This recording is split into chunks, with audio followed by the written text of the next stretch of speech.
इस कार्यक्रम के पुण्यार्चक हैं श्री दिगंबर जैन मुनि संघ प्रबंध समिति रजिस्टर्ड, पार्श्वनाथ भवन, नाटाड़ियों का रास्ता, जयपुर, राजस्थान।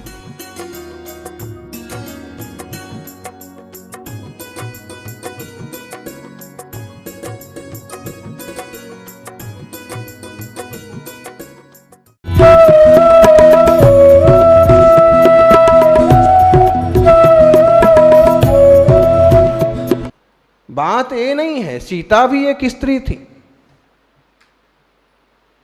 कौशल्या भी एक स्त्री थी, चंदना भी एक स्त्री थी, ब्राह्मी सुंदरी भी एक स्त्री थी।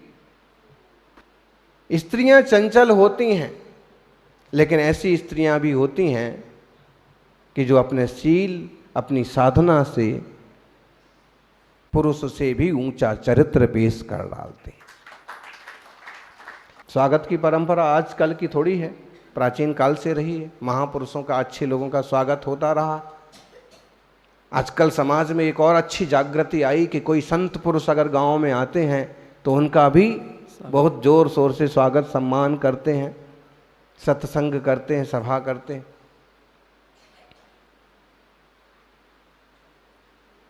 तो उन्होंने देखा कि सारे नर नारी उपस्थित हैं, जनता का सैलाब आया हुआ। बड़ी प्रसन्नता हुई कि लोगों में कितनी आत्मीयता है। आत्मीयता तो होना चाहिए। संवेदनशीलताएं बहुत कम होती जा रही। कल एक प्रसंग हमने सुना, एक 15 साल की लड़की ने अपने 12 साल के भाई का गला दबा दिया। निष्ठुरता, संवेदनहीनता के कैसे खतरनाक उदाहरण सामने आ रहे हैं। कहीं ना कहीं माँ बाप की भी गलती है। जब पुलिस वालों ने पूछा छोरी को कि ऐसा क्यों किया, तो उसने कहा कि जब मैं मोबाइल चलाती थी, मैं गेम खेलती थी तो मुझे मार पड़ती थी, डांट पड़ती थी, और भाई दिन भर खेलता था तो उसको कुछ नहीं कहते थे। कोई भी चीज आती थी तो भाई को जल्दी से, जरूरत से ज्यादा मिल जाती थी, मुझे मांगने मानने पर भी नहीं मिलती थी। ढेर सारा प्यार भाई को देते थे, मुझे हमेशा डांटते फटकारते थे। और ऐसा देख देख करके मेरा मन ईर्ष्या से, द्वेष से भर गया और मैंने ऐसा किया। लेकिन मुझे ये नहीं पता था कि गला दबाने से भाई मर जाएगा। या तो उसने मोबाइल पर पिक्चर्स में देखा कि गला दबाया जाता है, उसका फल क्या होता है उसे उसने गंभीरता से नहीं समझा। और दूसरी वो घटना घटी, 40 बार चाकू मारने वाली घटना। बताइए हमारे देश में ऐसा हो सकता है क्या? क्या 10 साल पहले ऐसा कोई विचार कर सकते थे? जो अभी टीवी मोबाइल को जितना दोष दिया जा सके दो, लेकिन फिर भी समाज में संवेदनशीलताएं कम हो रही हैं। सही बात। कितनी निष्ठुरता बढ़ गई कि वहां जैसे समझ लीजिए पिक्चर चल रही है, ठीक। कोई आदमी किसी को मार रहा है और लोग लाइव देख रहे हैं। 5-25 निकलते हुए आदमी में से एक आदमी नहीं ये बात कहने को तैयार हुआ कि ऐसा मत करिए, क्यों कर रहे हो। एक भी नहीं चिल्लाया, एक ने भी हिम्मत नहीं दिखाई। ऐसी कायरता। समाज की सुरक्षा भी जरूरी है, संस्कार भी जरूरी है, संवेदनशीलताएं भी जरूरी हैं, आत्मीयता जरूरी है। राम ने जब जनता की आत्मीयता देखी तो बड़े प्रसन्न हुए। इसलिए प्रसन्न नहीं हुए कि मेरे स्वागत में इतने लोग आए, इसलिए प्रसन्न कि लोगों में कितनी एकात्मकता है। अपने राजा के प्रति, अपने राजकुमार के प्रति कितना प्रेम है। और ये सब देख करके उनसे रहा नहीं गया। उन्हें देखा कि बड़े बड़े लोग हैं, सभी 15, 16, 17 साल से ज्यादा के लोग हैं। छोटे बच्चे नहीं आए क्या? भरत जी को पूछ लिया, भरत जी सब लोग स्वागत में आए हैं। भरत जी ने कहा सभी लोग स्वागत में आए हैं प्रभु, आपके स्वागत के लिए तो हम लोग कब से आतुर हैं। जब से आप गए थे उसके बाद से ही हम इंतजार कर रहे हैं। यानी इस लायक बनो कि आपका इंतजार किया जाए, घर में आपका व्यवहार ऐसा हो कि घर वाले सब आपके आने का इंतजार करें। आप दुकान गए, ऑफिस गए, जॉब करने के लिए गए हैं, घर में एक तरह से ऐसा माहौल हो, ऐसा ना हो कि ना आए, थोड़ा देर से आए। जब खटास होती ना आपस में, जब खटास हो जाती है तो कितनी जल्दी घर से निकल के ऑफिस चले जाएं, नाश्ता दुकान पर ही रास्ते में कर लेंगे। जब मन मेला होता है कितने लेट आ सकें उतने लेट आना, कौन इनकी बातें सुनेगा, पता नहीं कहाँ कहाँ की बातें अभी सुनना पड़ेंगी। ऐसा माहौल मत बनने दो कि आपके अपने लोग ही। भरत जी ने कहा सभी लोग आए हैं। उन्होंने कहा सभी लोग आए हैं, मुझे तो बच्चे नहीं दिख रहे हैं। अयोध्या में बच्चे नहीं हैं क्या? सभी लोग 15-17 साल के दिख रहे हैं, उससे बड़े दिख रहे हैं, छोटे बच्चे नहीं दिख रहे हैं। बच्चे स्वागत में नहीं आए क्या? तो वहां के सब वरिष्ठ जनों ने हाथ जोड़ के कहा भगवान, आपने जिस दिन तापस का वेश धारण करके वन विहार के लिए कदम रखा था, उसी दिन से सारी अयोध्या वासियों ने प्रतिज्ञा की थी कि जैसे ये ब्रह्म व्रत का पालन करेंगे वैसे हम सब भी शील व्रत का पालन करेंगे। 14 साल से इस राज्य में कोई बच्चे का जन्म नहीं हुआ। ये गजब का प्रसंग है। आप इस पर भरोसा नहीं करेंगे, आपको ऐसे लगेगा कि इस कलयुग में ऐसी कथा कहने का मतलब क्या है, जहां आदमी पास के रिश्ते की भी कीमत नहीं कर रहा है, जहां छोटी बच्ची बड़ी बच्ची उम्र की भी, बड़े उम्र वालों का भी लिहाज नहीं कर रहा है, वहां ऐसा कभी हुआ होगा? महावीर स्वामी ठीक है, उनने महाव्रत ले लिए थे, दिगंबर तपस्या करते थे, ब्रह्मचारी थे। राम जी का भी ठीक है कि वो इतने बलशाली, इतने समर्थ, सक्षम हो सकते हैं, 14 साल तक ब्रह्म व्रत का पालन किया होगा। लेकिन अयोध्या की जनता का कैसे विश्वास किया जा सकता? यानी इतना निश्चित समझना कि जैसे पुरखे और मुखिया होते हैं, यथा राजा तथा प्रजा संभव है। और एक घटना, इस सत्य कथा है कि 14 साल तक अयोध्या में, माने वहां के लोगों ने भी इतना अपने मन पर, अपने काया पर, अपनी इंद्रियों पर कंट्रोल रखा, भजन में, भक्ति में, सत्संग में इतना मन लगाया कि वासना में चित्त गया ही नहीं। राम जी को सुन के बोले, बहुत आश्चर्य और प्रसन्नता हुई कि इतना समर्पण और इतना संयम। ऐसा संयम आपको कहीं देखने को मिल रहा? आज तो विज्ञापन में भी क्या परोसा जाता है, आश्चर्य होता है। बड़े बड़े स्टार्स जो हैं वो विज्ञापन करेंगे शराब का, तंबाकू का, सिगरेट का, साबुन का, शैम्पू का, बस जो शरीर को सजाने वाली चीजें हैं वो। आत्मा को सजाने की कोई बात कर रहा है? आत्मा को निखारने की कोई बात कर रहा है?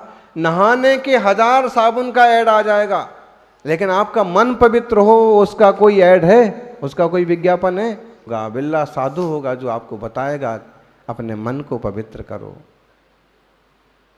सौभाग्यशालियों, श्री कृष्ण कहते हैं, आत्मा नदी संयम तोय पूर्णा, सत्यावहाशील तदा दयोर्मि, तत्राभिषेकम कुरु पांडुपुत्र, ना वारिणा शुद्धति चांतरात्मा। तुम्हारी आत्मा एक नदी है, संयम रूपी 2 तटों से, संयम और सत्य के, शील और सत्य के तट से बंधी हुई है। इसी अपनी आत्मा में अवगाहन करो तो शुद्धि होगी, वरना और किसी ढंग से शुद्धि होने का कोई रास्ता नहीं है। एक अच्छे इंसान को शराब, मांस जैसे व्यसन से हमेशा दूर रहना चाहिए, किसी जीवों को तकलीफ नहीं देना चाहिए।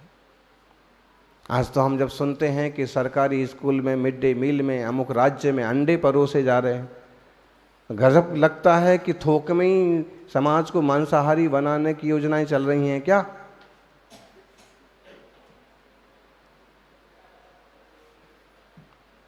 इंग्लिश मीडियम बुरी चीज नहीं है, लेकिन हिंदी भी तो वंदनीय है। इंग्लिश मीडियम स्कूल जब सरकार चलाती है, मैंने अशोक गहलोत को कहा था राजस्थान में, हमने कहा अपने इतने सारे इंग्लिश मीडियम स्कूल खोलने की योजना बना दी, तो आप थोक में अंग्रेज बनाना चाहते हैं क्या? अपनी भाषा में लोग नहीं जी सकते क्या? अपनी भाषा से तरक्की नहीं कर सकते क्या? बोलिए। कर सकते हैं। आज आप कोर्ट की भाषा समझने जाएं, कानून की भाषा समझने जाएं, आप भले थोड़ा समझ जाएं, लेकिन गांव का अनपढ़ आदमी कानून की भाषा समझ ही नहीं पाता। उसमें ऐसे ऐसे शब्द होते हैं। तो क्या हमारी देसी भाषाओं में नहीं हो सकते कानून? देसी भाषाओं में नहीं हो सकते काम? बड़ी परीक्षाएं नहीं हो सकती क्या हिंदी भाषा में? पढ़ाई नहीं हो सकती? जापान की तरक्की का एक मेन कारण ये भी है कि जापान ने आज भी अपनी ही भाषा को तवज्जो दी है। अपने यहाँ ये होता है कि पहले तो इंग्लिश सीखने के लिए 8-10 साल बर्बाद हो जाते हैं, उसके बाद कुछ करने के लिए आगे कदम बढ़ाता है। जब हम अपनी ही भाषा में सोचेंगे, अपनी ही स्वदेशी अपनाओ, संस्कृति पर चलो, संस्कारों का पालन करो, तो जीवन में एक निश्चित सच्चरित्रता आएगी। दुर्जन से बचो और पराई औरतों से बचो। मोबाइल इतनी खतरनाक चीज है, एक मिस कॉल आया और आपने देखना चालू किया, एक बार आपने उलझना चालू किया कि उलझते ही गए। आजकल नए नए शब्द आ गए, हनी ट्रैप क्या होता है बताइए, और नई नई झंझटें, लिव इन रिलेशनशिप जैसी बातें तो समाज के लिए कितनी बुरी हैं। मतलब क्या है इसका? सीधे साधे ढंग से हमारा देश चल रहा था, संस्कृति चल रही है, ऐसे कठिन तपस्वी होते हैं और यहां ऐसी बातें सुनने मिले तो कैसे लगता?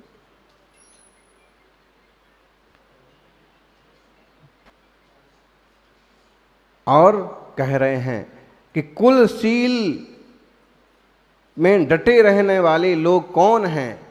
तो कहते हैं आज भी थोड़े से सत्पुरुष हैं जो अपने कुल की रीति नीति से, अपनी साधना से, अपने विवेक से सही मार्ग पर चलते हैं। रघुकुल रीति सदा चली आई।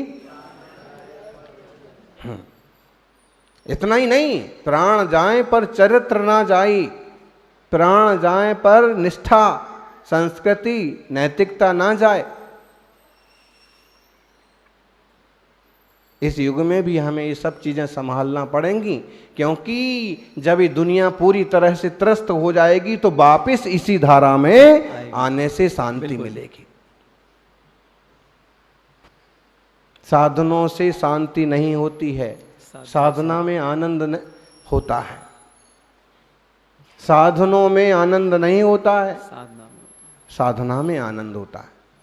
हमें आनंद है, हम सहज हैं, हमें अपने आप में डूब जाना है। इसलिए केवल साधनों के पीछे नहीं दौड़ें, साधना के पीछे थोड़ा सा वक्त बिताएं। सुबह शाम थोड़ा योग हो, थोड़ा ध्यान हो, परमात्मा का स्मरण हो, उससे जीवन मंगलमय बनेगा। अपनी दृष्टि को ऐसा बनाएं कि कोई बुरा ना मालूम पड़े और हम किसी के लिए बुरा ना सोचें। सबके लिए ऐसा सोचें, सबका अच्छा हो। अपने दुश्मन का भी हमें बुरा नहीं सोचना। क्यों? उसकी इतनी बुद्धि है, वो इतना ही सोच पाता है। जब साधु को कोई गाली देता है तो क्या विचार करते? उन्हें पता ही नहीं है कि क्या चीज है, साधना की कौन सी शैली है, ये क्या व्यक्ति हैं, क्या वस्तु है। ऐसे ही कभी आपके साथ कोई दुर्व्यवहार करे, आप अपने आप को संभालो। और उसके लिए बद्दुआएं देने की बजाय भगवान से प्रार्थना करो कि इसे भी सद्बुद्धि आए, ये भी अच्छा इंसान बन जाए। अक्सर कर हम क्या सोचते हैं, मैं इसे सबक सिखाऊंगा, इसे मजा चखाऊंगा। भाई क्या सबक सिखाएंगे, क्या मजा चखाएंगे? वैसे ही परेशान है वो, वैसे ही दुखी है, वैसे ही अपराधी है, और क्या करेंगे? अब कुछ आप अगर सच में करना चाहते हैं तो ऐसा कुछ करें कि उसका जीवन स्तर ऊंचा उठे। मुंबई में हमारा चतुर्मास था, वहाँ के नंदीश्वर मंदिर में एक बड़ी घटना घटी। एक चौकीदार को ख़त्म कर दिया बदमाश लोगों ने, और वहाँ की सामान चुरा के ले गए। उसकी एक बड़ी मीटिंग थी उस समय, वहाँ के सांसद, वहाँ के मंत्री संतरी ढेरों इकट्ठे हुए थे। सभा चालू हुई तो एक साधु टाइप के एक सज्जन कहने लगे कि अब हमें भी अपने साथ हमेशा AK-47 रखना होगी, हमारे मंदिरों में भी हथियार होना चाहिए, ये होना चाहिए, वो होना चाहिए। बताइए, हमने कहा अच्छे लोगों की सभाओं में इस तरह की बातें हो गया। लोगों ने कुछ, उनके लिए भी तालियां तो अपने यहाँ खुल के मिलती है महाराज, बहुत सस्ती हैं, उनके लिए भी। जब हमारा आया अवसर तो हमने उनको कहा कि हमें हथियार रखने की बजाय,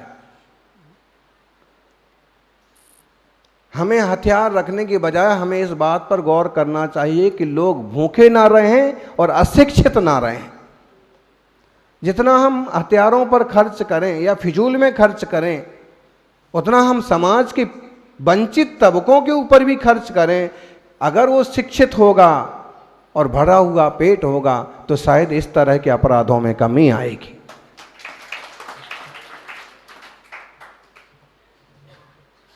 अपन उस ढंग से सोचें कि कोई अगर गलत व्यक्ति भी है तो हम उसके लिए पॉजिटिव ढंग से निखारने की कोशिश करें।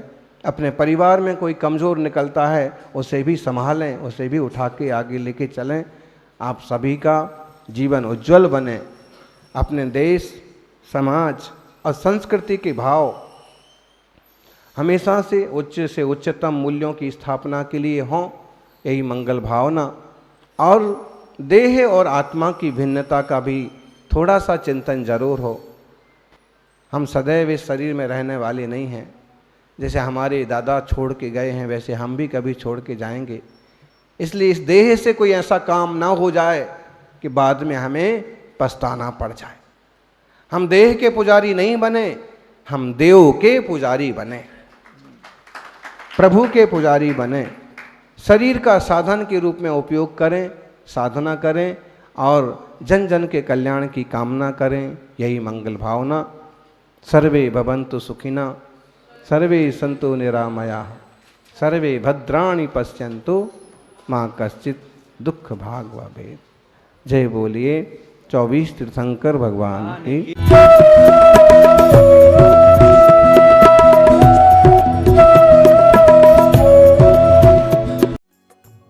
इस कार्यक्रम के पुण्यार्चक थे श्री दिगंबर जैन मुनि संघ प्रबंध समिति रजिस्टर्ड, पार्श्वनाथ भवन, नाटाड़ियों का रास्ता, जयपुर, राजस्थान।